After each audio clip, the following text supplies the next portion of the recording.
gars yi maa ngi leen di ziar maa ngi leen di ziar.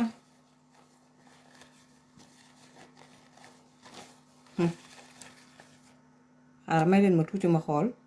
may leen ma tuuti rek am lu ma gérer tuuti.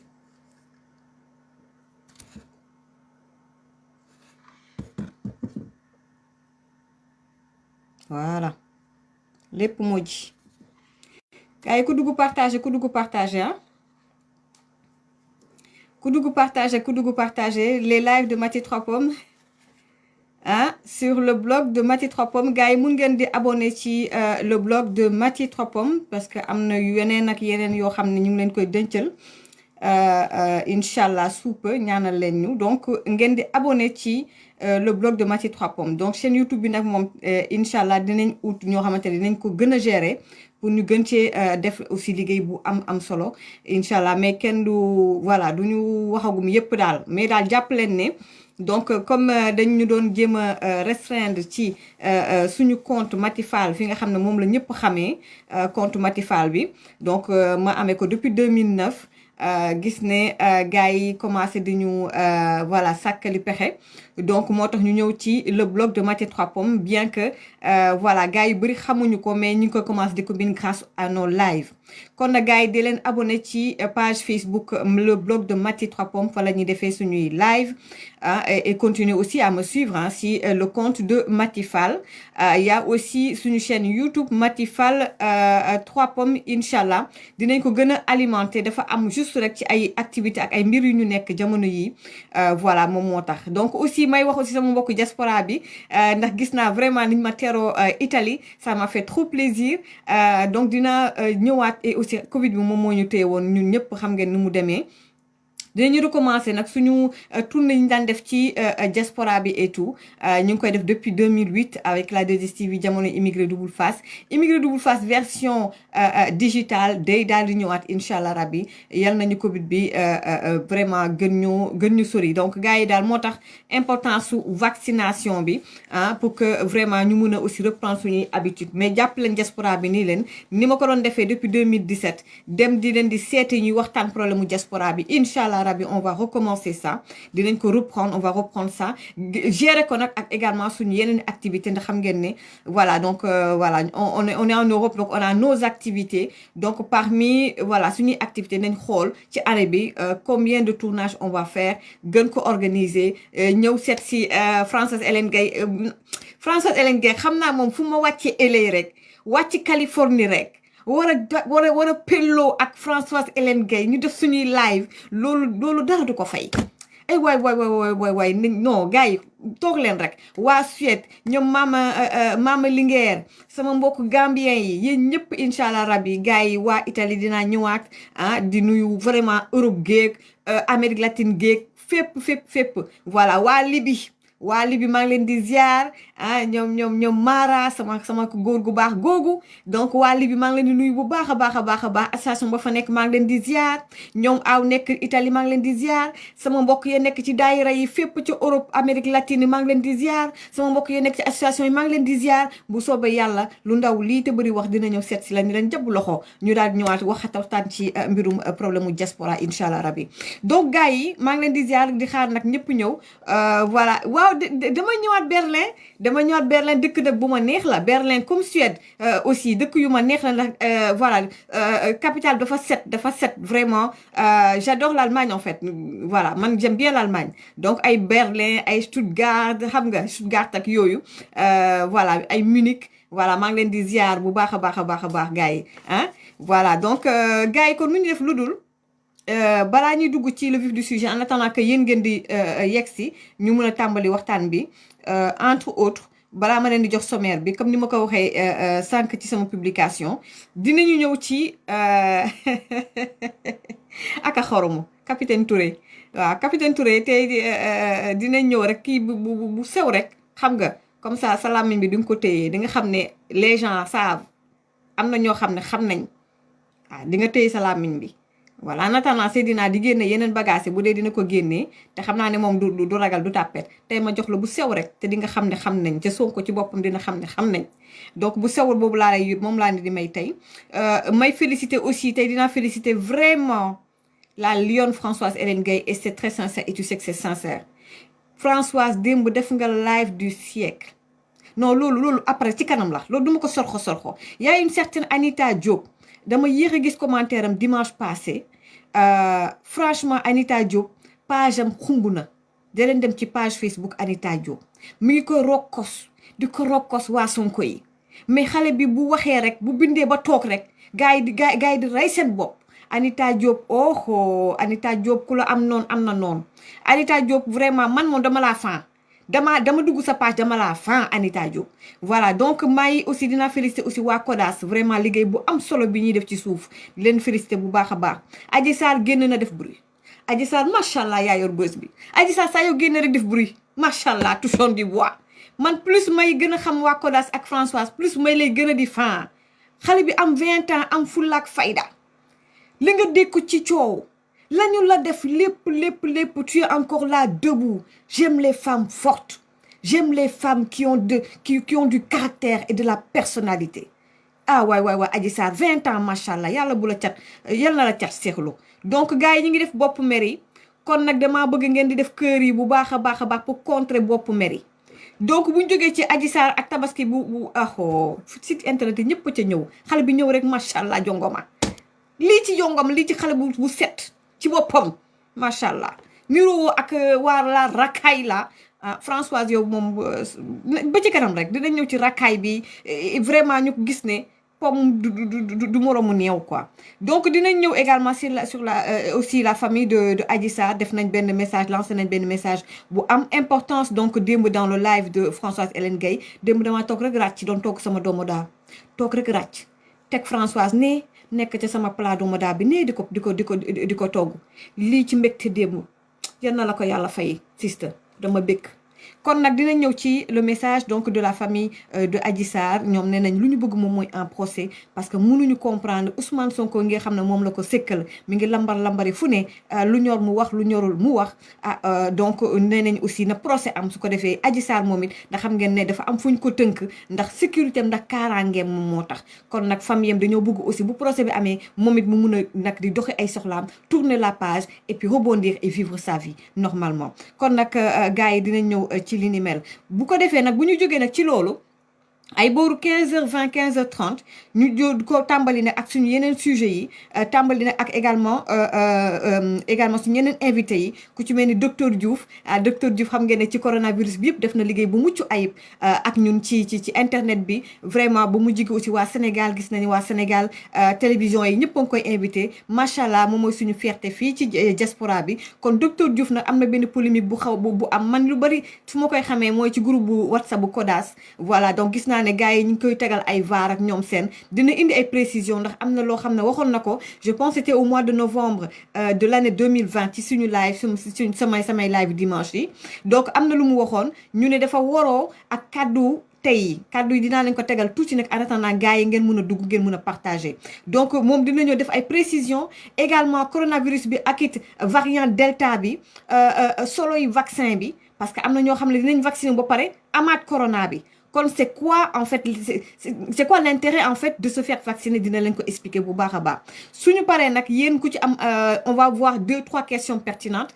boo xam ne yéen followers yi di ngeen ko poser également docteur Diouf ñu yeggee ko gars yi am na beneen polémique aussi boo xamante ne ni moom mooy le stade Assane Diouf xam ngeen ne gars yi am na collectif boo xam ne ñu ngi xeex depuis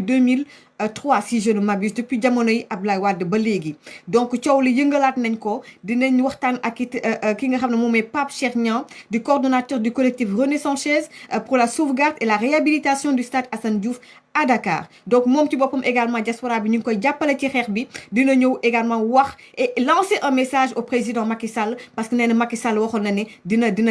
jàpp ci li ni mel te it du nangu injustice bu mel ni am mu ne nag mbir mi ay sénégalais comme ñun ñoo nekk ci ginnaaw lëkkaloo jamono ji nag ak ay chinois ngir bëgg nag lekk xaalis ci lii te ñoom duñ ko nangu jaral na leen lu ne kon nag ñoom dinañ dugg bu ci kanamee et ils vont lancer un message au président de la République Macky Sall. donc gars yi tey dama war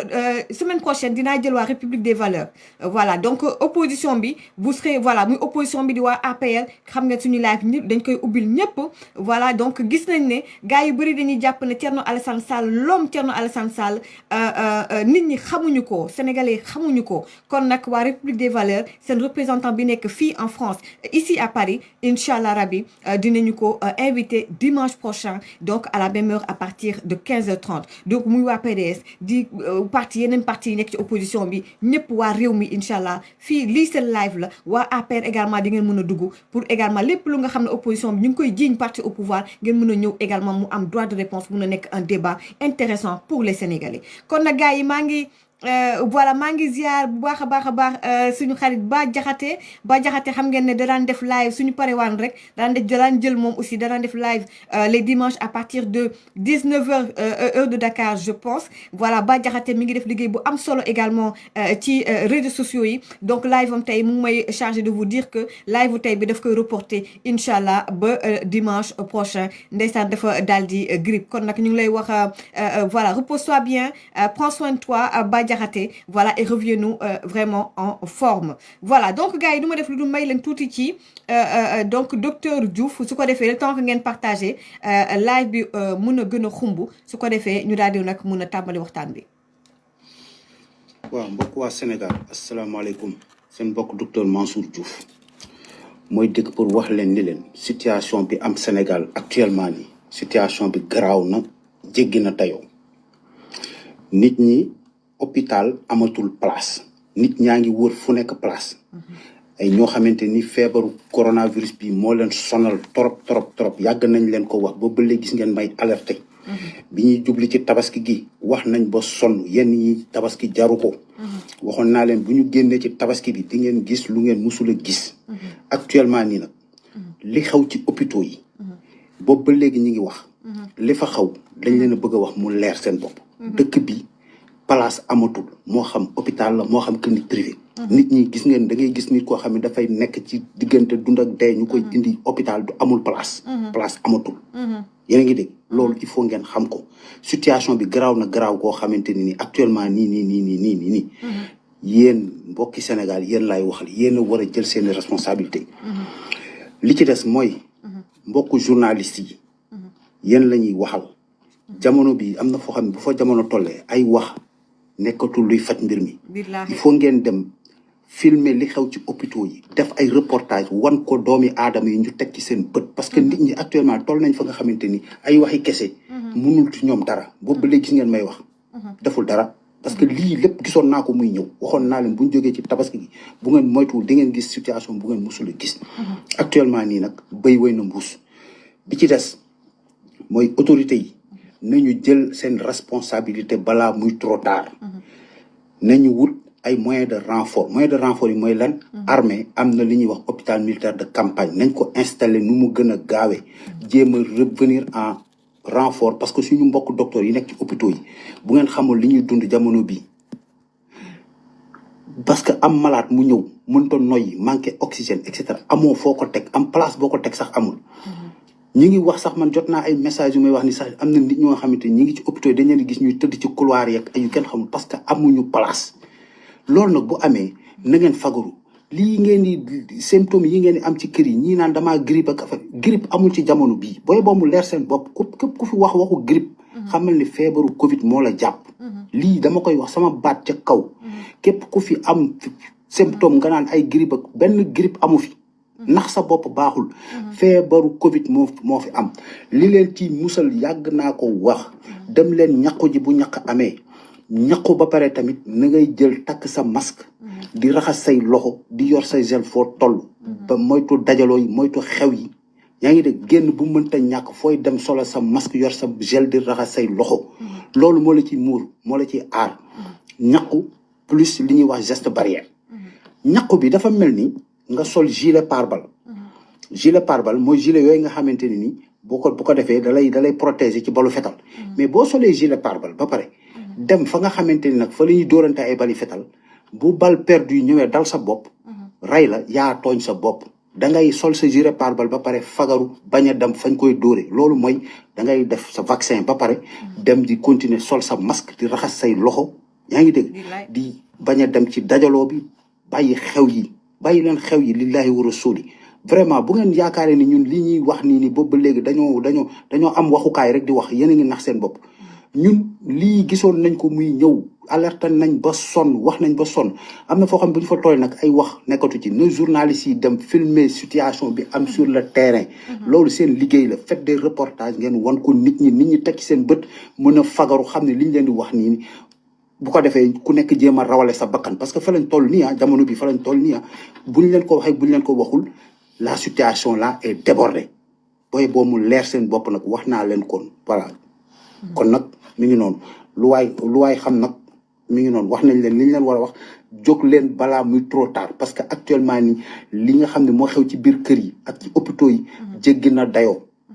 baax na jërëjëf yàlla na yàlla musal waa Sénégal jërë ngeen jëf mais nag yàlla bay sa tool c'est clair ak am fulla ay waay docteur Diouf namoon naa la kon balaa ñuy ñëw ci docteur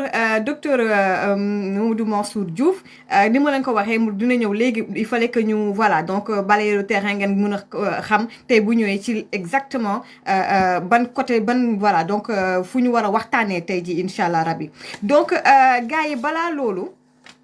am na lu ma bëggoon vraiment préciser mais nañu bàyyi parce que wax baaxul nañu bàyyi am na ñu may relancer ci benn sujet bu am solo bu ma fi waxoon mais du ma wax damay dëgg bal bi tey damay dëgg bal bi rek tey wax keñ léegi lu ma bëgg a expliquer moom mooy ñu démarrer d'abord ci capitaine Touré balaa ñuy ñëw nag ci yeneen i sujet yi ñu war a waxtaanee. Capitaine Touré dans ton petit gaaruwaale là sur Facebook dafa defoon benn petit gaaruwaale man on ma wax nañ ma ko ci Facebook. Voilà man ak Seydina Seck par rapport ak suñu légèreté tey dañ koy ndar keppe tey juste xamala ni la ñu bëri seetlu nañ ne au mois de mars seen coow li ak seeni sos tellement la situation était grave que ñu bëri daañu woon réfléchir ou aller au-delà wala di def ay investigation ci li ngeen di wax wala def attention am assez de recul pour def attention ci li ngeen di wax mais dafa fekk ne jamono bii c'est vrai procès ñëwagul yéex na mais au moins ak affaire bi nu mu dalee ni lépp a ngi leer te ñun lépp lu ñu wax sénégalais yi et je parle de la majorité silencieuse waxuma nag cette racaille là qui est sur internet et les Sonko boys man je parle de la majorité silencieuse ñi nga xamante ne dañuy bàyyi xel Ousmane Sonko di bàyyi xel Macky Sall di bàyyi xel keneen ak keneen Thierno Bocoum Thierno Alassane Sène et cetera duñu politique dañuy bàyyi ba 2024 def fulaak fayda man ñooñu lay waxal tey am na ci ñu nga xamante ne dañuy pare live ñu wooñu nañu moo ne wax nga dëgg de lii xalaatuma ko woon parce que léegi lépp dal na lépp loo wax rek nit ñi dañuy daal di percuter kon yow capitaine Touré ma xamal la ni la dama lay cax rek jox la benn exemple man xawma da ngeen di dem da ngeen di sos ba sos dafa dekk seen ADN da ngeen dem ba di gëm seeni sos di xool nit ki wala xool caméra di sos ci yéen rek laa ko gisee moo tax ngeen da ngeen ma yéem yow capitaine Touré on a des informations comme quoi gisante nga ak Ousmane Sonko xam nga waxoon naa leen di leen Ousmane Sonko dimanche ba muy ràcc di woo presse bi di expliquer am na ay informations yu bëri yu mu joxe ñu ci bëri capitaine Touré moo ko doon jox. Capitaine Touré, tu as rencontré Ousmane Sonko samedi avant muy def sortie boobu dimanche la veille samedi entre 21h et 22h tu as rencontré Ousmane Sonko ci benn 4x4 bu grise ci rond-point cité Kër Gorgui lan nga doon wax ak Ousmane Sonko ci biir 4x4 bu grise ba ci rond-point cité Gorgui samedi entre 21h et 22h je suis très précise ma baamtuwaat ko yow capitaine Touré su fekkee ne yow tu as été neutre objectif def sa liggéey ni mu waree capitaine Touré dafa am ñaari sénégalais yoo xam ne dañoo am problème moom Ousmane Sonko ñu am luñ ko jiiñ lu rëy kon yow lan nga doon def pour dem di rencontrer l'autre partie mooy la personne qu'on a accusée loo doon xool bay naan guddi xaaja guddi 21h jàpp 22h guddi rencontré woo ko sa bureau de parce que dañ koo convoqué nga yollosi ne saraax dugg ca biir oto 4x4 bu gris ba pour di pelloo ak Ousmane Sonko lan ngeen doon waxtaan ak loo ko doon doyee loo xam ne waroo ko war mun a wax ak moom ci sa bureau bu ñëwee ci convocation bi lu tax nga doon yollosi ne saraax ca biir oto ca biir 4x4 bu gris ba samedi entre 21h et 22h dofoo li ñu la wax nii xam nga bu baax entre 21h et 22h samedi la veille de sa sortie de sa fameuse sortie bu muy expliquer de dem na Sweet Beauté te dafa am la mu doon yëg ca yaramam mënatu koo supporter moo tax mu dem pour ñu maase ko ca veille ba loo doon def ak Ousmane Sonko dañ laa indil ay précision da nga war a téye sa gémmiñ te nga noppi ba ñu ñëw ci sa vrai dossier yow talaguñu la ma daal di nag ñëw ci la famille de Adji Sarr là dañuy lancer un message à la famille ñi nga xam ne ñoom ñoo yor wàllu justice ci Sénégal ñaari sénégalais ñoo am problème Ousmane Sonko en dehors d'un leader politique c'est un citoyen sénégalais xale bu tudd Adji Sarr am 20 ans porte ko plainte jiñ ko lu rëy loo xam ne benn leader politique ci Sénégal ci samay souvenir mosuñu koo jiñ lu rëyee nii ñu ne y a eu 14 personnes yu nga xam ne décédé nañ ci li ni mel coow li kon mbir mi warul naxasaay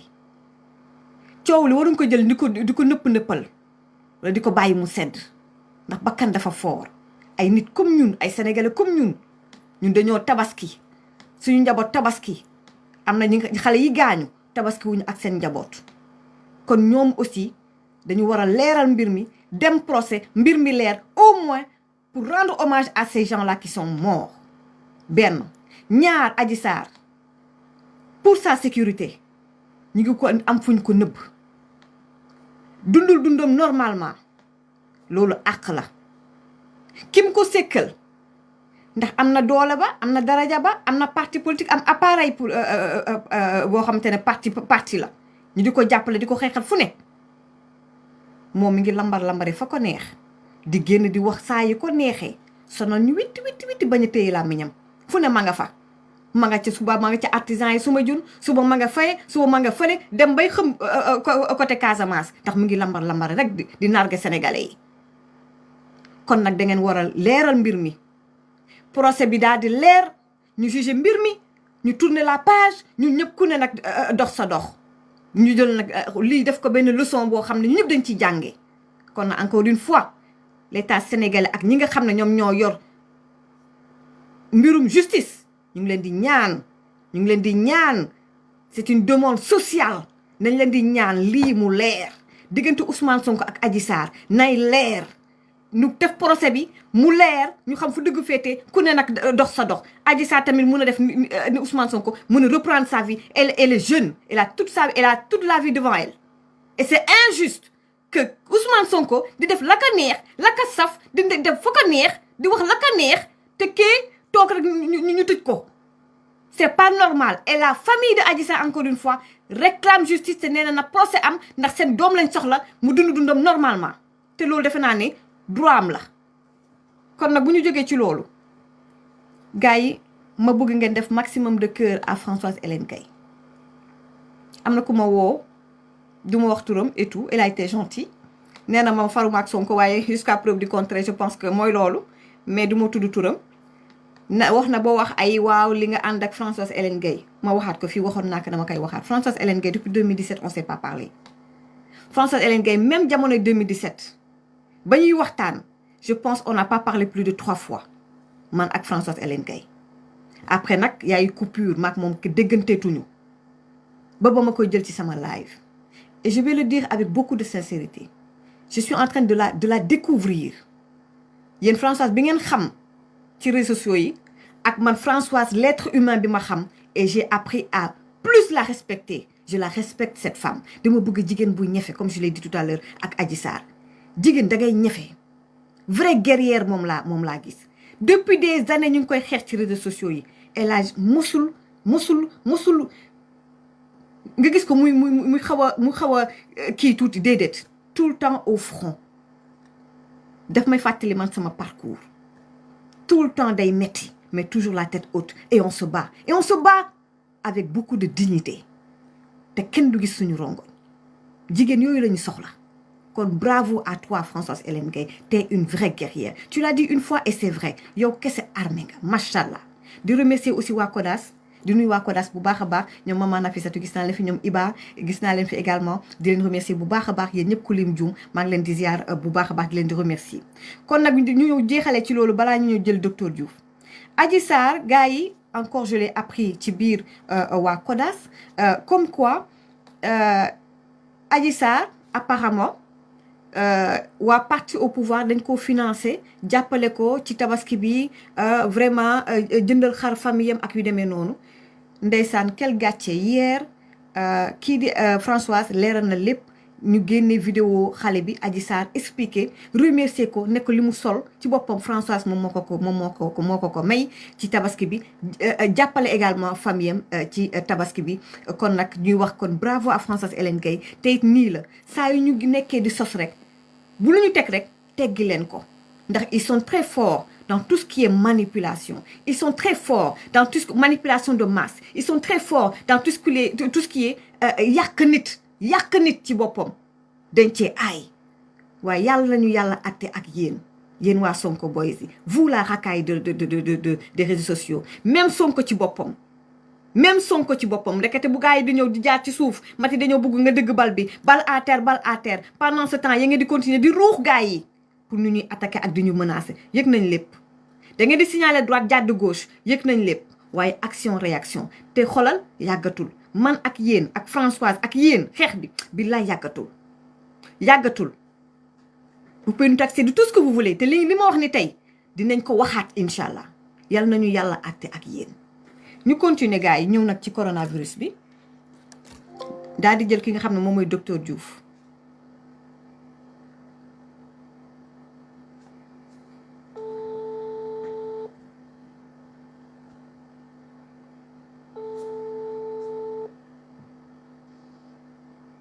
allo waaw maa ngi lay ziar docteur allo waaw docteur maa ngi lay ziar waaw maa ngi delloo ziar di la nuyu bu baax a baax maa ngi la nga nuyu ak suñu mbokk yi waaw jërëjëf Mati maa ngi lay nuyu di nuyu mbokku Sénégal yi nekk ci diaspora bi ak fépp ci bitim réew di nuyu ñi nekk Sénégal yëpp aussi di baalu ñëpp ak di leen baal ak di ñaan yàlla mu baal ñu vraiment yàlla sàmm ñu sàmm Sénégal sàmm mboolem jullit macha allah waa docteur man de dama jékki-jékki gis benn vidéo boo xamante ne nii gars yi ak même sax yow sa bopp aussi defe naa partagé nga ko ci sa plateforme et tout gars yi génnee VAR maanaam bi ma la jëlee woon live ca jamono Covid bi fa mu gën a dansé woon jamono yooyu bien que nag y a eu maintenant une recrudescence partout nga am li nga biraloon ci ay kaddu ma ñëwaat ci jamono yooyu da nga waxoon ne yow gëmuloo woon vaccin bi c'est-à-dire que Sénégal sa famille sax yow gëwumoo ne sa famille dina vacciné wu ci coronavirus bi et gëmuloo vaccin bi ci boppam mu am nag lu tax nga waxoon ko barki Demba Ndiaye def nga vidéo pour soññ askan bi vidéo bi tegaat naa ko pour que sénégalais yi ñu mun a dem vacciner wu voilà parce que moom mooy la seule solution en ce moment et tout gars yi nag génneel la VAR yow na nga war a expliquer wu par rapport à ça d'après ce que j'ai compris ma bàyyi la nga développer mooy en fait le contexte diffère en fait le contexte diffère ma bàyyi la nga toj yax bi. waaw jërëjëf Mati maa ngi lay remercier parce que li nga wax ni vraiment soxla na sax ma indi ci ay leeral. non pas pour di dugg ci ay polémique parce que man yooyu man wax dëgg yàlla fii situation bi toll nii taluma loolu. mais pour ñi nga xamante ni dañ may suivre. di jëfee samay recommandation am na lu mu indi ci seen jeexi jaaxa. ci seen xel parce que ñi nga xam ne ñooy jël vidéo boobu di ko indi fii di ko déplacer de son contexte dafa am luñ ci jublu loolu rek la moo tax may indi ay précision ni mais sinon wax dëgg yàlla man am naa leneen loo xamante ni mooy farata ci man lu dul nekk di topp ci affaire waxi ay varak yooyu ma revenir ci li ma waxoon c'était en novembre 2020 Sénégal amoon nañu 9 mois ci biir pandémie bi Sénégal totalisé autour de 300 morts ak xawma ay nombre de maladies nga xam ne en tout cas Sénégal moo nekkoon bokkoon na ci réew yi nga xamante ni nombre de morts yi fa la gën a néew ci àdduna bi et que pandémie bi tam fa la gënoon a néewee lu muy gàllankoor ci nit ñi ci àdduna bi te je pense que préciser woon naa ko boobu ma ni leen situation bi nga xam ni moom la coronavirus nekkee ci biir Sénégal nga xam ni bokkul dara ak ni muy def France ak ni muy def États-Unis donc jamono boobu nit ñi commencé yëkkati coowu vaccin te bu ngay fàttaliku jamono boobu du benn médecin bu nekk Sénégal moo doon yëkkati waxu vaccin ministre de la santé moo doon wax vaccin ba man je me rappelle sax nee naa la man li ma jaaxal mooy médecins yi génnuñu wax ci vaccin bi mais ministre bi lañ dégg muy waxu vaccin di préparer nit ñi ci vaccination ma ni leen situation boobu ni fa nekk noonu biir Sénégal wax fa waxi vaccin amul sens et que d'ailleurs man du ma recommander kenn vacciner même sama yaay bi nga xam ne moo ma jur sax kenn du ko vacciner et ça je le répète et tey jii nii tey laa koy gën a répété waat le plus fort possible parce que situation boobu amoon fii may wax ak yow bu situation boobu continuer woon fa ma ci taxawoon fa lay taxaw du changer virgule donc la ma waxoon novembre 2020 ne ñëpp a xam ni changé wu ma ci benn virgule parce que contexte moom moo ko laajoon parce que jamono boobu y avait pas énormément de cas ou bien de décès yu lu war a justifier pour que toute la population war a vacciner wu c'est ça si je comprends bien. Très bien c'est exactement ça et puis dolli ci encore nga ni jamono boobu bi ma koy wax Sénégal yëpp ñu ngi koy dégg monde bi yëpp ñu ngi koy dégg est-ce que am na benn docteur bu nekk Sénégal bu mës a yëkkati baatam kàddoom ni docteur Diouf lii mu préconiser nii vaccination waru fi am vaccin war na am lii ak lii moo tax benn médecin musu ko wax te pourtant j'ai interpellé ma ni maa ngi laaj képp koo xamante yaakaar nga ni yow dañoo war a vacciner ñëwal fii nga toog nga génne ay argument scientifique ay argument épidémiologique wala ay argument sur le plan médical pour justifier vaccination et def naa ni ba fii may wax yow amul n'est-ce pas waaw contrairement jamono boobu li amoon France ak États-Unis ñoo ngi doon génn seen fête bi ñuy wax Thanksgiving muy fin novembre semaine boobu lañu waxoon ni ñoom ils vont démarrer la vaccination d'ailleurs jëloon naa ko exemple man li xew États-Unis ba tax ñoom ñuy commencer vaccination ñoom c'est justifié ci ñoom mais loolu amul Sénégal et que situation bi am Sénégal bu amoon États-Unis wala mu am France kenn du fi ñemee waxu vaccination je pense que li ma wax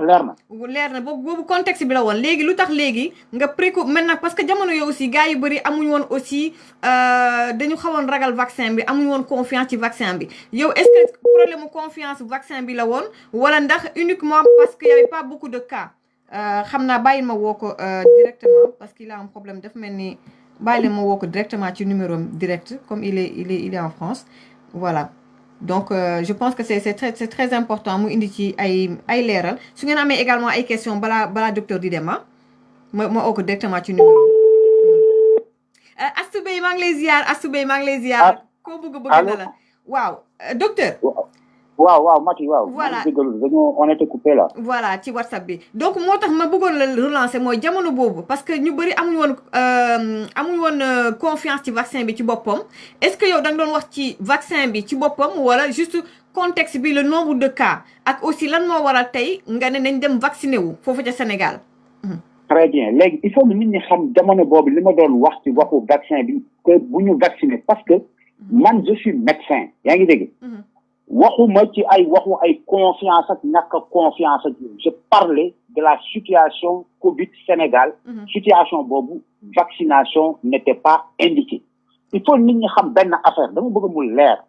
vaccination boo koy wax ci feebar bi dafa am foo xam ne dafa war a toll pour nga génnee ko ni lii solution la exemple bi may joxe mooy wax naa la ko man boo jëlee feebaru sida est-ce que tey jii nii bu yàlla dogaloon ñu am vaccin wu feebaru sida est-ce que yéen di ngeen seen xel mën naa nangu nit ñi ñëw ni dañuy vacciner Sénégal gét ci feebaru sida xam nga loolu xel mënu koo nangu parce que lu tax parce que feebaru sida actuellement nii ndeyam am na Sénégal sax mais est-ce que da ngeen gis muy remplir hôpitaux yi est-ce que da ngeen gis muy rey nit ñi rey bu garaaw nit ñi feebar bi di yokku kaa yi di garaaw et cetera mais c'est exactement la même situation moo amoon 2020 novembre 2020 ci feebaru Covid bi. Covid nekkul woon di remplir hôpitaux yi. Covid nekkul woon di rey boo xam ne dafa jéggi dayoo. mais au contraire Covid mi ngi doon remplir ay hôtel la doon remplir. te la mu doon remplir sax ay cas contact lañ doon wax ñoo xamante ni sax feebar bi laalu leen dañoo jege ku ko am point. D'accord. Donc il faut que ça soit clair nit ñi nañ bàyyi borom xam-xam buy wax. yi jéem a wut lu koy diingat man li may wax dafa leer te depuis le début bi ma commencé wax ci feebar ba léegi musoo dégg benn médecin sa man parce que ñooñu ñooy samay nawle musoo dégg benn médecin yëkkati kaddu diingat li may wax wala mu ni Mansour Diouf li mu wax lu dëgg wala bind ko teg ko fële tant que nag ay ñi nga xam ni xamuñu dara ci médecine ñoo wàlli ci langue gi xam nga coow li ci teen bi ñu wàlli ci pind bi ñoo ko indi looluy dëgg mais ñooñu nag man ñooñu duñ ma tardel quoi léegi nag aujourd'hui li tax ma ni tey nañu def vaccination c'est que situation Sénégal feebar bi toll nag jamono boo xamante ni fi mu nekk nii ñàkku dafay nekk lu jaadu ñëpp gis nañ nombre de cas yi ni mu flambé loolu moom xam ngeen ko benn ngi noonu ñaareel ba hôpitaux yi fi ma nekk ni di wax ak yow je jure sur le Saint-Coran les hôpitaux sont pleins place amatul laa la wax place amatul moo xam structure publique la moo xam structure privée ku mu neex na nga nax sa bopp mais dëgg gi moom nit ñi dinañ ci teg seen bët lu yàggul je vous donne rendez-vous dans quelques jours rek di nga li gars yi di nëppal di ko raayal dina ni fànn mel ni jant njolloor ñëpp teg ci seen bët parce que li may wax lu leer la bi ci des les morgues sont pleines mais c'est la réalité mais Mati c'est la réalité c'est la gis nga dëgg kenn du ko raayal bàyyi leen naxaa bi parce que loolu moo am Sénégal di dëgg nit ñi situation bi mais fa mu leen jëmee xam nga man yàgg naa alerté wax naa leen ni leen li xew Inde nit ñi di jël moor yi di leen lakk ci mbedd mi bu ngeen deful naag fa leen jëm looy wax ni docteur kon daal non li may wax xoolal xam nga lan la man bugguma ñu naan docteur bi xamoon na ko docteur bi waxoon na ko laa bu ñu wax naa ko nag donc léegi nag bu ñu vacciné wul nga ne lii xew Inde gars yi dem ba mbir mi ëpp leen loxo ba ñu jël moor yi di leen lakk loolu boo moytul dina egg Sénégal billahi wallahi wa taalahi je le jure sur le Saint-Coran li may wax nii bu ngeen ko deful vous allez voir ça non xam nga lu tax non parce que c'est que dañu toll fa nga xamante ni xoolal raayal bi moo jeex man maa ngi alerté boobu ba léegi di ci sonn man gis nga man je travaille en réanimation fii am naa lu ma doy bu bëgg tubay comprendre nga lay ci damay wàcc garde yow gis nga bi may woo j'étais de garde damay wàcc garde damay nekk sama liggéey sax di répondre aux sollicitations de mes compatriotes sénégalais journalistes yi bëgg may alerté et cetera et tout mais loolu la boo gisee ma ko def lan la mais parce que dama gis feebar bi ni muy def ñun dañu nekk ci au plus haut de la pandémie nga xamante ni amatuñu fu ñu denc moor yi morgue yi fees ñuy réquisitionné ay gymnase di fa teg koor yi mais yéen yaakaar ni ñun dañoo xam waxukaay rek wala dañoo saf wax wala dañoo mar wax moo tax ñu wax mais ñun après au lieu ñu jël man message yi may joxe pour transmettre ko population bi gën leen sensibiliser pour ñu gën a bàyyi xel li ñu nekke mais non ña ngay seet noo ay vaar ay nangam ay galgal docteur bi nii que et puis ñoo xamante ni mais xamuñu tous ci waaxu médecine ñooy nekk di wax loolu mais yéen da ngeen ci gis médecin bu taxaw man je défie xoolal dama lay wax ni sama baat ci kaw Sénégal lay waxal je défie n'importe quel médecin xoolal ñi nekk ministère de la santé ñi nekk di liggéey ci centre de traitement yi médecins yi xoolal ci kaw ba ci suuf du plus grand professeur au plus petit médecin kenn koo xamante ni osé na taxaw remettre en cause li may wax ci feebar bi depuis le début ci début ba léegi ba fi ma taxaw ni ku mën a taxaw ni Mansour wax na fi lii du dëgg wala wax def na fi waxeet wala lii mu fi waxoon ak lii mu wax waroon na wala waroo loolu moom je lance ce défi là solennellement et loolu dama bëgg ñu relayer ko ba mu leer comme ça gis nga ñi nga xamante ni xamuñu dara ci métier di wax nag ñooñu ñoo naral lor doomi aadama yi jël bii di partager fii di def nii di jéem a naxatal xelu nit alors que man li ma leen di wax dem leen ñàkku ji yaa ngi dégg bu ngeen ñàkkoo ba pare ngeen continuer respecter les gestes barrières parce que boo gisee lu ci xew nii ñuy wax naan ay dañuy organiser ay nuits du bazin mais c'est honteux quoi non mais je suis en colère je suis vraiment en colère non mais ça se sent et puis xew yi aussi Sénégal gars yi wàññi leen xew yi parce que docteur wax na ko donc bu ñu defu attention dinañu ëpp doole beneen affaire bi Mathi beneen affaire bi même ma tuuti beneen affaire bi c'est-à-dire que yàgg naa ko wax naa ko man bokkuma ñi nga xam ne ay affaire u naafeq yooyu la ñuy def man je dis les choses quand il faut les dire militaire la nag faut comprendre moom day kii may ma tuuti rek may ma rek parce que ces gens là qui maquillent naan way kii dafa nekk de connivence avec le pouvoir ak yow man quand le président de la République c'est permis jël nit ñi ànd ak ñoom di dem di inaugurer jël nit ñi ñu mel ne ay xar ñu leen di wëral dëkk bi réew mi j'ai été le premier à dire les médecins yi nga xam ne ñoo wër président ñooñu je les tiens pour responsable parce que waroon nañ taxaw ni ko lii nga nar a def di nga indi loraange ci askan parce que loolu mooy mais il y a pas que le président mais il y a pas que Macky Sall il y a aussi l'opposition il y a des mais très bien loolu laay wax ni gis nga nag loolu amoon jamono bi tous ces hommes politiques là qui ont drainé les foules là nga xam ne kenn respecté wul benn mesure barrière depuis les tournées économiques ba fii képp koo xam ne mobiliser nga ay nit yaa xam la nga doon mobiliser ma affaire politique intéressé wu ma yaa xam la nga mobiliser tu as une lourde responsabilité dans ce qui arrive actuellement loolu la ñuy vivre conséquence yi tey nii nii léegi nag bi ma gisee loolu wéyoon na yaa ngi dégg ma commencé alerter tabaski gi ma gis tabaski gi di ñëw nit ñaa ngi kërti nanguwul dégg man la attention boobu li ma gis loolu mooy bu ma tabaski gi ñëw gën a yokkuwaat ci problème mais nit ñi faalewuñ ma léegi maintenant moi je vous donne rendez-vous dans quelques jours di ngeen gis maintenant effet wu tabaski gi mooy ñëw dolleeku ci lii non li may wax non parce que dëkk bi xam nga dafa am taxaw buñ fa tollee gis nga fi mu nekk nii lu golo xam ne boote doomam comme loolu foofu lañ toll comme damay wax au lieu il faut aussi presse bi nañu dem au lieu que nit ñi mais loolu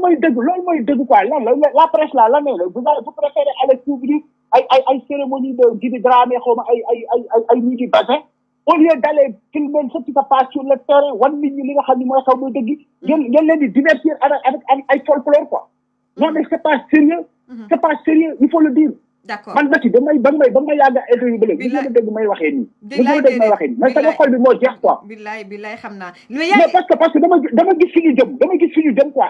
non mais j'ai envie de pleurer quoi dama gis fi ñu jëm on va tout droit vers ça quoi voilà en tout cas gars yi léegi dama la bëgg aussi demander parce que y a Oumar Wade bi poser question gars yi mun ngeen poser aussi deux questions ma lire première question bi balaa ñuy kii ak docteur parce qu'il a travaillé hier soir sonn na mooy est-ce que le vaccin est 100% fiable Oumar Wade moom moo posé question bi d'autant plus que nee na en France personnel de santé bi ñu ci bëri en France bëgguñu vaccin bi te xam nga ñoom ci wàllu wér-gu-yaram la ñuy liggéey donc xel dafay tey est-ce que le vaccin est 100% fiable waaw parce que man xam naa ñu bëri aussi Sénégal instant bi ñu ci bëri ñu ngi dem di vacciner wu et cetera ñu ngi daw di dem di vacciner wu parce que commencé nañ ci waaw très bien man France laa nekk yaa ngi dégg ci personnel de santé la ci laay liggéey on est d'accord bon léegi il faut relativiser parce que bu ñu lay wax naa personnel de santé bi yaa ngi dégg ils n'ont pas confiance au vaccin et cetera mais c'est extrêmement c'est totalement faux la grande majorité des médecins yi laa wax de médecins yi ñi ci ëpp ils se sont fait vacciner il faut que ça soit clair personnel de santé yi ngeen gis ci mbedd bi ñuy manifester yaa ngi dégg bu fekkee am na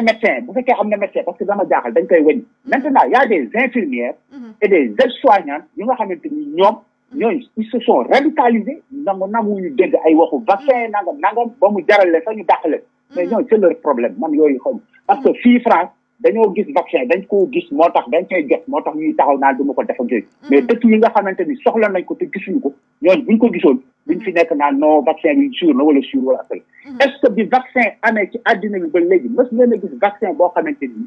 nombre de personnes yi ñu ci vacciné ci àddina bi actuellement en même temps mës ngeen ci moom gis vaccin bu am loolu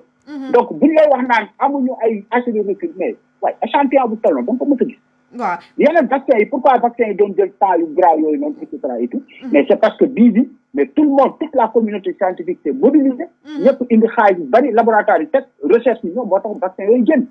lu nekk di nga ko dégg nag lu nekk di nga ko dégg genre fake news bu nekk gars yi ñu koy di ko ñun ay scientifique yi man affaire wu théorie complot yooyu man intéressé wu man luy dimbali nit ñi laa xam géegaa ngi fi malade feebar baa ngi rey actuellement nii léegi li nga xamante ni vaccination bi kii maintenant pour répondre à la question de ton gars là par rapport à l'efficacité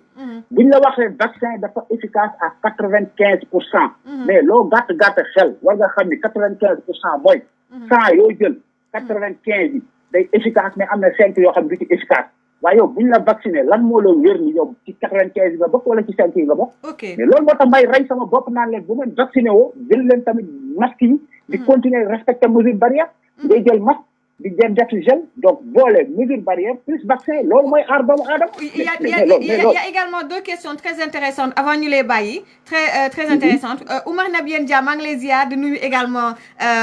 kii Libaas Mamadou Libaas Baas maa ngi leen di ziar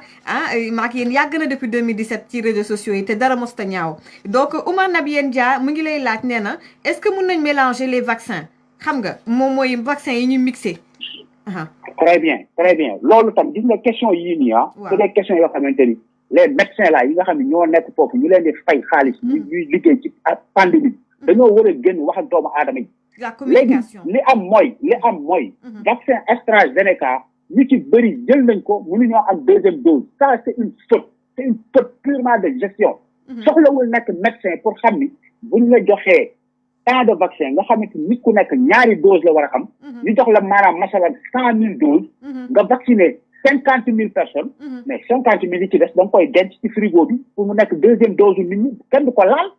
pour assurer que nit ñi dinañ am seen deuxième dose mais boo jëlee di vacciner léegi on se retrouve à cette situation léegi beneen problème bi mooy nit ñi taxaw nañ di xaar AstraZeneca ñëwaat ñu indi beneen vaccin xamuñu fu ñuy teg seen tànk léegi Mansour Diouf fi ne ni moo war a nekk di xotteeku mel ni comme pas possible pour leen expliquer ni mu war a dem mais man danaa def sama wàll mais ñoom aussi nañ génn wax ak nit ñi parce que ñoo indi situation bi loolu mooy problème léegi maintenant globalement pour répondre à la question AstraZeneca bon vaccin yëpp daal dafa am vaccin yoo xam ne ñoo bokk famille ñoo bokk ni ñuy agiré ñoo bokk ni ñu leen fabriqué vaccin yooyu ñaari vaccin yu bokk famille mën nañ leen a interchanger ma joxe exemple tey boo jëlee vaccin bu mel ni AstraZeneca ak vaccin bi ñuy wax Johnson ñaari vaccin yooyu ñoo bokk famille mooy li ñuy wax vaccin à vecteur viral mais AstraZeneca bi gars yi ñemewuñ ko de xaaral après dinaa ci ñëw tuuti mais ma baal ma répondre question waa ji parce que moom aussi li mu posé dafa dina intéressé ñu bari dégg nga ñaari vaccin yooyu ñoo bokk même famille kon ku jëloon AstraZeneca ñëw war a jël deuxième dose Astra jeex mën ngaa jël vaccin bi ñuy wax Johnson parce que ñoo bokk même famille comprendre nga bu fekkonte ni da nga jëloon Pfizer mu jeex mën nga jël Moderna Pfizer ak Moderna ñoo bokk famille mooy li ñuy wax vaccin à ARN messager donc li may mën a conseiller mooy ñaari vaccin yu bokk famille mën nañoo remplacer mais vaccin bu bokk famille bi beneen bu bokk famille bale sama xam-xam yeggu fa gisuma benn étude bu wane ndax dina indi lor wala du indi lor loolu daal laa mën a joxe comme conseil maintenant AstraZeneca bi nga wax li tax gars yi ragal ko loolu aussi ma wax ci c'est une mauvaise publicité parce que aussi gis ngeen li mu def conséquence bi mu indi fii France mooy que léegi France kenn bëggatul laal AstraZeneca mais ñii dañoo am xaalis ñoom ils peuvent se permettre ça parce que bi nga xamante ni daw nañ AstraZeneca bi dem nañ wutali leen Pfizer wutali leen Moderna wutali leen Johnson ba mu doy mais loolu ñun suñu dëkk dañ koo mën mais mënuñu ko bon léegi li ko waral mooy AstraZeneca loolu moom c'est la faute aux médecins yi ñoo def faute de communication parce que ñoo tax ñu diaboliser vaccin boobu parce que vaccin boobu li ñu ci wax mooy waxuñu waxu efficacité de mais effet secondaire la nit ñi di kaas di wax ni dafay joxe thrombose n'est-ce pas très bien loolu moo tax ñun duñ ko laal parce que day joxe thrombose waaye léegi jigéen ñi nga xamante ni da ngeen di jël pilule contraceptive jigéen ñi jël pilule pour bañ a ëmb est-ce que xam ngeen pilule bi ngeen di jël li muy joxe ci thrombose est-ce que xam ngeen ko très bien léegi nag pilule yooyu ngeen di jël pour bañ a ëmb moo ëpp 100 fois wala parfois 1000 fois plus de risque de thrombose que le vaccin waaw loolu est-ce que dafa tax ngeen bàyyi jël pilule déedéet waaw très bien waaye léegi bu ñu leen expliqué woon loolu dina tax ngeen ragal vaccin bi ba naan voilà du ma ko jël te pourtant yéen a ngi jël loo xamante ni moo ko ëpp risque téeméer yoon mais donc c'est un problème de communication c'est tout mais loolu bu amee nag mais c'est un rôle des médecins ñu génn leeral affaire bi dalal xelu nit ñi c'est tout d'accord loolu deux dernières questions balaa ñu jël suñu beneen invité waxtaan bi am na solo mais yow instant bi moom comme affaire yi commencé na am recrudescence docteur foog ñu def comme nu ñu daan def foog ngay faral di ñëw ñu indi suñuy voilà il faut que ñu indiwaat sensibilisation bi foog ñu ñëwaat ci sensibilisation bi mais nag Maty loolu nag pour mu am xam nga c'est usant quoi parce que man loolu maa ngi koy def depuis le début man xaaruma ba léegi may jóg ci tur wala yooyu wutuma comprendre nga mais bu nit ñi ñëwee nag xam nga di jël say propos di wut ay bu lay galgal ak ay damay waaru quoi waaw non dina am ñoo xam ne nañ waxtaan ak ñoom waa dina am ñoo xam ne nañ waxtaan ak ñoom ci côté boobu léegi donc mais nañ déglu li ñu leen di wax li ñu leen di wax seen njëriñ moo ci ne mais Mati man ban intérêt laa ci billaay politique non mais ce pays est épuisant quoi non ils sont épuisants quoi non bul découragé billaay c'est ça les réseaux sociaux tamit bul découragé ñun ñi bu doon loolu la xam nga on a tout fait on a tout sacrifié suñu àdduna bi yëpp mais yow xam nga nu mu demee donc faut jamais laisser bul bàyyi donc man je résume parce que c'est important mun nañu mixer vaccin yi la question de Oumar Nabien Dia mais nañu xool vaccin yi nga xam ne ñoo bokk famille maanaam AstraZeneca bi mun nga ko boole ak Johnson bi wala Pfizer bi nga boole ko ak it Moderna bi donc am na aussi ñu laajte ñu ne dafa am ñu nga xam te ne dañuy vacciné wu jël ñaari doses yëpp après ñu am corona nee nañ ku mel ni Karim Benzema am na yeneen nit yi nga xam te ne da ngay gis ñuy def ay témoignages ci internet bi ñoom jël nañ ñaari doses yëpp et pourtant am nañu corona am nañu Covid-19 et dernière question est-ce que les enfants qui ont ay 14 ans 15 ans est-ce que war nañu vacciné wu waaw léegi ñi nga xam ne dañuy vacciné wu ba pare ba pare jàpp virus bi mais Mati mais loolu moo tax may rey sama bopp di wax gars yi vacciné wu ba pare dolli ci mesure barrière yi d'accord mais loolu li ko indi c'est pas une question que vaccination bi jariñul dara mais ku wax loolu yaa ngi ci gandine erreur d'accord mais vaccination bi mooy tax doo def forme grave mais vaccination bi mais protégé wu la à 100% mais ñu koy defar di ko jaay musuñoo wax ni 100% kan moo ci ma gën dégg wax 100%. d'accord kon maanaam man non non est-ce que non kon maanaam non xam naa ma tuuti rek parce que aussi gis nga fake news yi dañ cee doyal quoi est-ce que nit mës na dégg ñi defar vaccin bi di ko jaay wala fenn ci monde bi ku wax ni vaccin bi dafa efficace 100% xam ngeen ko dégg mais dañ wax ni vaccin Pfizer moo gën a efficace 95% lañ wax mais nit ñi nañ fekk seen xel 95 foo ko wax kay kon am na 5% yoo xam ne efficace donc y a 5% de personnes yoo xam ne mën nañ jël seen ñaari dose ba pare feebar bi dal leen c'est pas ça veut dire loolu xel mën na ko nangu c'est pas compliqué d'accord donc beneen bi ma bëgg ko préciser parce que tamit xam naa laaj boobu peut-être am nañu ko war kii ne dañu am jot bi képp koo xam ne jot ngaa def feebaru coronavirus jotoon nga la dal ba nga wér waaw war nga toog lu toll ci 3 à 6 mois bala ngay ñàkku loolu mooy recommandation yi te booy ñàkku benn dose ngay jël soxlawul jël deuxième dose mais loolu tam dañ ko war a leeral nit ñi mais léegi non man c'est que Mati waaw c'est important parce que gis naa ko gis ci benn débat LCI maanaam bu fekkee ne am nga corona ba pare da nga war a toogaat 3 à 6 mois c'est ça voilà door a vacciné wu voilà te booy vacciné wu au lieu que ñi ñeneen ñi def di jël 2 doses yow benn dose ngay jël mais gis nga yu mel ni comme yi may wax nii mais dans les mondes là partout dëkk yi nga xam qui se respectent c'est des médecins qui sont sur à la télé tous les jours di expliquer affaire yi mais lan moo tere Sénégal médecins yi toog ci télé bi di expliquer nit ñi problème vaccin seen jaaxle bi question yi jaxasoo yi yëpp au lieu ñu toog wax ak ñoom di leen ko expliquer ñoom ñoo indi situation bi mais pourquoi duñ ko def mais aussi la presse là au lieu de s'occuper de ça ñu nekk di wane ay luy di basé ak ay nga xam di sonal ni ay pourkande ak ay non mais ce pays est épuisant quoi non mais en tout cas ñu ngi lay gërëm di la sant lu c'est très intéressant mais comme voilà heure baa ngi dem mais c'est très très intéressant dinaa def benn résumé ci li nga jot a wax mais après xam naa dinaa la woo pour que ñu mun a waxtaan bu baax a baax xool nu ñuy reprendre vraiment suñu live yi ñu doon def ci coronavirus bi bu baax a baax ñu ngi lay gërëm di la sant waaw ma terminer rek juste ni damay li tax may gën a insister c'est-à-dire intervenir ci sa live c'est parce que gis naa ni c'est suivi au niveau de la diaspora diaspora bi li ma soxla ci yéen mooy ngeen jël seen téléphone di woote seen waa kër yi di leen sensibiliser parce que li ngeen di wax nit ñi dañ leen di dégg yéen au moins nit ñi dañ leen dégg parce que Sénégal dañoo dem ba nga xam ne dañoo désacraliser ba pare décrédibiliser la parole politique politicien mënatu fi wax lu ko gëm parce que nit mënoo koy tere dara ba pare di ko ci jiitu mënta nekk kilifa soo bëggee sa njaboot li nga leen di tere war nga góorgóorlu bu kuñ la gis nga koy def mënoo taxaw nga ni da ngay rassembler nit ñi ba pare nga ñëw naa bu leen rassembler kenn du la faale loolu mooy wax ni loolu moo jur tey ñun docteurs yi notre parole est inaudible dañuy wax ba xotteeku kenn du ñu déglu mais gis nga li leen jur quoi te alors que ñoom foofu la ñuy toog bu ñu feebaree ngeen yaakaar ne ñoom foofu lañ leen di faje mais dañuy jël avion ñëw fi malgré les restrictions sanitaires gis ngeen li xewoon Côte d'Ivoire évacué na fi ay premier ministre am malgré que restrictions yi amoon en pleine pandémie ñu yóbbu leen leen France yéen nag waa Sénégal yéen ñi nga xam mënu leen a dem fenn mënu leen a évacuer fenn mënu leen a jël avion ñëw foofu ngeen di nekk li ñu leen di wax ni ñun li ñu leen di wax ni billahi wallahi wa taala seen njariñ moo ci nekk man soxlawuma ay tur soxlawuma bëy soxla man xoolal am yàlla may na ma teraanga fi yàlla desalu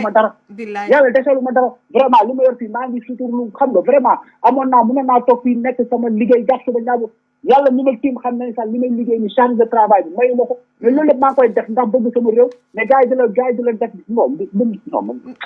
dañuy jeexal xolu nit quoi Mati dañuy jeexal xolu nit quoi dinañu waxtaan inshallah ñun ok waaw merci beaucoup waaw jërë ngeen jëf waay waaw may jégalu nag nit ñi vraiment bu ngeen gisee ma waxee ni moom gisuma waxee ni mais nag bon nit rek la quoi mais soxol lay jeex parce que dama gis fi ñu nar a jëmee dëkk bi quoi fi ñu nar a jëmee dëkk bi d'ici quelque temps rek dañ toog fi naan non way docteur bi waxoon na ko quoi et puis ce sera trop tard quoi franchement loolu merci na ma trop quoi inshallah merci beaucoup jërëjëf waay jërëjëf ok waaw jërëjëf merci voilà donc xam ngeen di faral di waxee ni mais xol bee jeex waa Khadim xam naa dinaa la jël après parce que voilà dama am loo xamante ne foog ma lijjanti ko après le live ah donc voilà am na ñu ma war a woo et tout donc dimanche bi la moom lay profiter voilà pour def aussi yenn rendez-vous téléphonique yi et cetera donc gars yi ma daal di jël aussi waa Sénégal juste ma def benn récapitulatif balaa may jël collectif bi donc ñoom Pape Cheikh Niang alors juste li mu wax c'est très important moom mooy d'abord li mujjee wax képp koo xam ne da nga am coronavirus ba pare da nga war a toog 3 à 6 mois avant ngay dem di vacciner waat te booy vacciner wu fexeel ba jël benn dose donc encore une fois bu fekkee ne dal na la wala mu dal sa mbokk nga am coronavirus nga toog 3 à 6 mois door a vacciné wu te booy vacciné wu da ngay jël benn dose képp ku am grippe ak ñoom seen nag dawal nga def test nga xoolaat sa bopp waaw jamono ji moom mooy loolu donc beneen mbir bi moom mooy est-ce que c'est 100% fiable nee na bi nga xam ne moom la sax ñëpp wax ne moo gën muy Pfizer bi dañu ko certifié à 95% mosuñu wax 100% mais 95% kon li war ku ne mooy nga jël sa ñaari dose yi ba pare nga vacciné wu soo vacciné wu ba pare nag nga mottali ko ak geste barrière yi di raxas sa loxo régulièrement di takk sa masque voilà pour que nga mun a bañ a attraper li nga xam ne moom mooy coronavirus bi bu fekkee ne tamit maanaam vacciné wu nga am na ñi nga xam ne vacciné wu nañ mais dañuy am coronavirus bi waaye comme tey jii man mi bu fekkee vacciné wu naa Massamba vacciné wul tey man su ma amee coronavirus bi ni muy sonalee Massamba mi vacciné wul man duma ko sonalee noonu voilà donc man en fait du ma tëral yàccar ba nit ñi di jaaxle déedéet Massamba bi vacciné wul kañ moom moo nar a am problème ba ñu yóbbu ko réanimation ba mun fa jaaree naxasaay kon nag vaccin bi da lay gën a yokk maanaam daf lay jàppale pour que même tey bu fekkee ne yow tey am nga vaccin am nga corona bi du la tëral kon nag gars yi defe naa ne c'était vraiment c'est très clair ce qu'il a dit clair et limpide mu ne nag aussi mun nañu def mélange u vaccin yi voilà mun nga boole vaccin yi bokk ci même famille AstraZeneca ak Johnson wala Pfizer bi ak Moderna donc vaccin yi nga xam ne ñoom ñoo bokk famille mun ngeen ko boole gars yi ñu wàññi xew yi wàññi leen dem ci xew yi ndaxte l'heure est grave wax na ko l'heure est grave te li mu wax aussi c'est intéressant moom mooy sénégalais yi aussi la presse sénégalaise nañuy dem ci hôpitaux yi même bu ñu flouter sax kanamu nit ñi nañ def comme les Français ont fait ci premier confinement bi ak deuxième confinement bi dañ dem ci biir hôpitaux yi nga gis nit ñi réanimation gars yi ñëpp a tiit nga xam ne lii dëgg la lii du ay naxe mbaay voilà du rek sa voisin la war a mën a dal wala keneen ak keneen mun na dal ku ne kon nag nañu moytu te jéem a dem vacciné wu donc bu ñu paree ci loolu ñu daal di woo nag kon Pape Cheikh Niang voilà Khadim maa ngi lay ziar comme c'était pas prévu ma jël la xam nga man lépp dama koy calibrer xam nga ku nekk ñaata temps laa la war a jël et tout loolu moo tax ma jël Pape Cheikh Niang coordonnateur waaw moom la dama ko waroon a jël alors Pape Cheikh maa ngi lay ziar. waaw maa ngi dellu ziar. voilà donc maa ngi jéggalu nag dañu amoon suñu benn invité te waxtaan bi am solo lool ci coronavirus bi la suñu benn xaritu médecin moo tax ñoo ngi la waroon jël depuis ay 15h40 heure de Dakar maa ngi si jéggalu bàyyi la nga nuyoo ak mbokku diaspora ak waa Sénégal. waaw asalaamaaleykum waa diaspora bi maa ngi lay nuyu tamit maa ngi commencé ci yow Mati. waaw di nuyu waa diaspora bi. di kontaan ci invitation bi ngeen ma invité. pour ma mën a exprimer wu voilà balaa may commencé ci loolu maa ngi ñi nga xam ni mbënd mi kii bi mbas mi dafa leen laal ak ñi nga xam ni ni mu lawee ci àdduna si ñu ñaan yàlla teggi ko di ñaan yàlla aussi ñi nga xam ni dafa leen dal yàlla saafaral ko ak bépp jàngoro aussi amin waaw di ñaan nit ñi aussi ñu discipliné par rapport ak feebar bi discipline daal def naa ne xëy na suñ ko amee dina mën a wàññi lu bari dina mën a atténuer man waaw dina mën a atténuer mbir mi loolu laa ci amoon fi yàlla génne ñi nga xam ne yàlla daf leen génne fii aussi ci àdduna si yàlla na leen yàlla yërëm ci dëgg la léegi sama question parce que heure bi dab nañu mais li tax ma invité la parce que c'est très très important da ngeen constituer benn collectif yée ngeen ci biir xeex bi depuis 2003 gars yi en parenthèse nag mbirum coowal géejawaay ba ak waa cadastre ak waa impôt et domaine danaa ci ñëwaat pare wu ma ca donc voilà ma bëggoon juste rek ñu ñëw ci seen xeex bi depuis 2003 yée ngeen ci waaw moom mooy stade Assane Diouf bi coow li depuis 2003 man maa ngi koy fàttaliku jamono yi sax maa ngi nekkoon reporter maa ngi koy fàttaliku donc ba léegi yi ngeen ci nee nga ci jamono yi Abdoulaye Wade la boo Macky Sall ñëwee am na benn promesse bu mu leen defaral waaye jamono ji lu tax coow lu jógaat loolu lañ bëgg a xam ci tënk daal nga expliquer ñu ko ci tënk waaw li tax coow lu jógaat mooy dañuy toog comme que ñun xeex bi dañ ko doon def ak dañ ko àndoon di ko xeex ak la famille omarienne alors dañuy toog benn bés xalifa bi wóoluñu bi mu ñu wooloo ñu ñëw toog mu ne ñi kat l'ancien ministre de l'urbanisme Fofana moo fa ñëwoon pour defal ko une proposition par rapport ak ñoom projet bi nga xam ni que ñoom moom lañu bëgg a def alors bi mu ko proposé ba pare alors sëñ bi ne ko man mënuma la tontu ndax dama am ñoo xam ne dañu nekk ci mbir mi maak ñoom depuis boobu ba léegi muy collectif bi alors léegi dama bëggoon balaa ma ci jël décision man damay waxtaan ak ñoom parce que comme que ñoo ci newandoo ensemble danga may bàyyi ma waxtaan ak ñoom ba xam ñoom li ci seen xalaat alors bi mu ñu wooloo ñu toog waxtaan ñu ne ko ñu xamal ko ne ko mbir mi nga mu ñu présenté mu la présenté du mbir moo xam ni yaakaar naa ni que nit ñi dinañ ko nangu ñu ne ko nag ñun duñ la tontu dañuy bàyyi ñu dem ci askan bi wax ak moom alors mu ne mu ñaan ñu ne ñu su doon sagom balaa ñoo dem ci di waxtaan ak askan bi mu demande ministre bi mu rencontré ñu waaw suñu rencontré ba pare nag décision bu ñu ciy jël duñ ciy am daal duñ ciy wax mu xam ko d'accord voilà mu mettre ñu en rapport ak ministre bi pour une première fois ministre bi présente ñu projet bi ñu xamal ko ni ko nag ndax bi mu koy won daf ñu ko won rek ci benn vidéo comme ça ñu ne ko nag dañu bëgg techniquement nga jox ñu un dossier un document ñu pour ñu mën ko càmbar waaw ñu toog diir mu envoyé ñu document bi ñu xool ko ñu xam ne ko ñun lii arrangé wuñu alors ñu demandé maintenant pour dellu ci moom pour won ko waxoon ni ko li mu ñu présenté d'accord ñu ci bi ñu demee ci moom xamal nañ ko ne ko lii nga ñu présenté ñun d'accord ñu ci ñu toog quelques fan après mu instrumentaliser benn presse di ko wax ni ko ñun dañuy ñëw foofu pour signer benn accord coow ji foofu la jóge d'accord alors voilà léegi nag ñu dem ñu génn ñun aussi on a demandé à cette presse là mu bind benn lettre contradictoire ci moom li mu wax presse boobu bañ ko génnee waaw léegi balaa ñuy léegi ñu def ñu def benn conférence de presse daal di génne wax ni que ñun lii ministre bi wax dëppawul ak li nga xam ni moo am léegi nag fan yi muy seen benn confrère Pape Alé Niang